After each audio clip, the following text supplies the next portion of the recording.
हाम्रो पालामा हाम्रो गाउँमा स्कुलै थिएन, तर अहिले हाम्रो नानी बाबुहरू छोरा नातिहरूले धेरै नै राम्रो गर्नुभएको छ। छोरा नातिहरू पढ्ने त पढ्यो, मेरै कान्छी छोरी अब नेपाल अधिराज्यभरिको अब टुरे भन्छ 16 क्लास गरे, म त जान्दिनँ र मलाई खुसी लागेको छ। र यो राम्रो गर्यो मेरो भाइहरू, मेरो भतिजाहरूले, मेरो नातिहरूलाई बडो राम्रो गर्यो। जय होस्, म यसमा खुसी लागेको छु।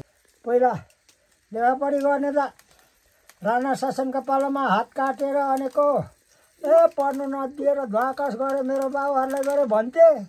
अहिले त्यति बेला त स्कुलै थिएन, पछाडि त राणा शासन हट्यो, स्कुल भयो, के गर्नु र। यसमा म खुसी लागेको छ। म अहिले 82 वर्ष उमेर पुगेँ।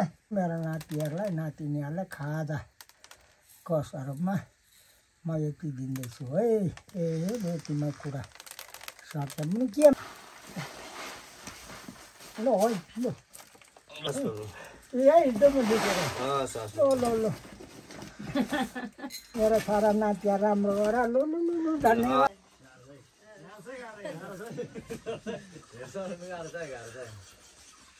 दाललाई विद्यार्थीलाई खुवाउनु, यो चाहिँ रोटी पुवा बनाएर खुवाउनु खुसी लागेको छ।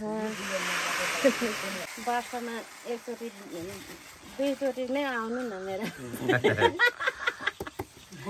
दाल तरकारी खुवाउनु, दाल खुवाउनु। धन्यवाद।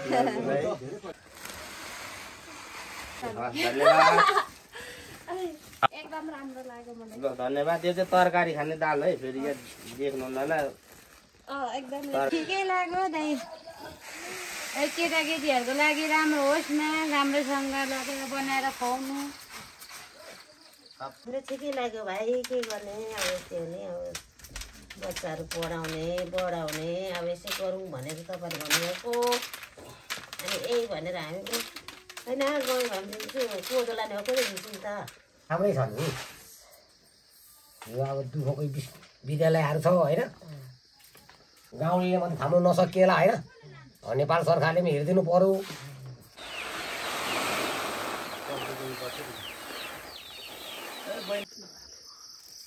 त्यो चाहिँ सरम त्यति नै के नै दुखाउनु, छोराछोरी निक्ल्यो भनेर दुखाउनु। 3 जना पढेको नि पहिला त।